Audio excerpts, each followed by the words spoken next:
वाह बेटा वाह! एक से बढ़कर एक अच्छे रिश्ते ठुकराकर तुमने उसे पसंद किया। याद रख, बिन सास वाले ससुराल में दामाद की कोई पूछ नहीं होती। माँ, इसका दूसरा पक्ष भी तो देखो। बिन माँ की बच्ची है, तुम माँ बन जाना और वह बेटी बन जाएगी। मुझे न पढ़ाओ ये प्रेम का पाठ।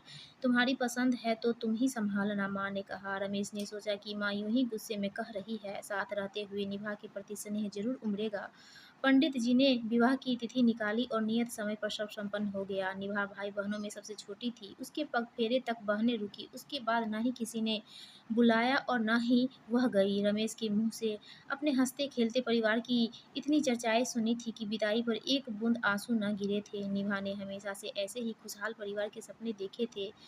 अब वही सपना सच होने जा रहा था। उसे अपना परिवार मिल रहा था, यह सोचकर बेहद प्रसन्न थी। बहुत जल्द आशा के विपरीत परिस्थितियाँ सामने आ गई। रमेश के सामने खुशनुमा माहौल रहता, पर उसके ऑफिस जाते ही एक-एक पल काटना मुश्किल हो जाता। बस काम की बातें होती, सारी दोपहरी अकेली बैठी रहती। एक करवाहट की दीवार थी जो सास शैला और निभा के बीच बनी हुई थी। मुँह खोलती तो बस विरोध जताने के लिए, भले ही मुद्दे अलग-अलग होते। कभी प्रेम विवाह की बुराइयाँ, तो कभी कुकिंग के तरीकों पर उपदेश, तो कभी मायके वालों की बेरुखी का चर्चा। मतलब साफ था कि इन रिश्ते को उन्होंने मन से स्वीकार नहीं किया था। निभा दो 1-2 बार रमेश से इस बारे में कहा भी, पर वह टाल गया। वह भी क्या करता? इस शादी के लिए घरवाले को मनाने में ही उसकी सारी ऊर्जा निकल गई थी।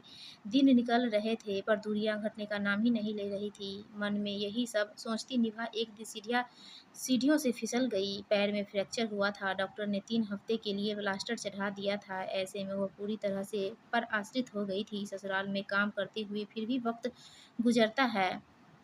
अब मरीज बनने के बाद उसे दिन पहाड़ से लगने लगे थे। ऊपर से जब तब रिश्तेदारों के फ़ोन आते रहते। सासू माँ के मायके वालों भी उटपटांग सलाह दिया करते। आज भी उनका मायका आबाद था।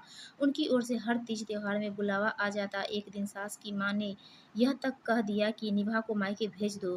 अब क्या बुढ़ापे में बहू की सेवा करोगी? उनके लिए बड़ी दुविधा की घड़ी थी। एक ओर जहाँ बहू के आने से गृहस्थी से छुट्टी मिलनी चाहिए थी, वहीं जिम्मेदारियां बढ़ गई थी।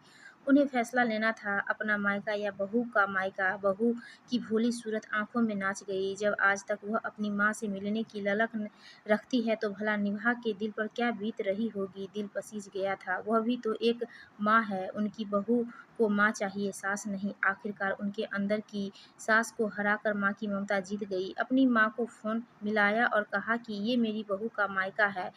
वह यहीं आराम करेगी। जिसे मुझसे मिलने की उत्कंठा हो, वह शौक से यहाँ आ जाए। मेरी बहू के मायके में आप सबों का स्वागत है। उनके मुँह से यह सुनकर निभा की आँखें भर आई। इसी ममता के लिए वह महीनों तड़पी थी। रमेश की बातें सच साबित हुई थी कि देखना, एक दिन माँ भी तुमसे प्यार करने लगेगी। महीनों के अंत-द्वंद से शैला को विराम मिला था और निभा को अपनी माँ। रमेश ने भी चैन की सांस ली थी।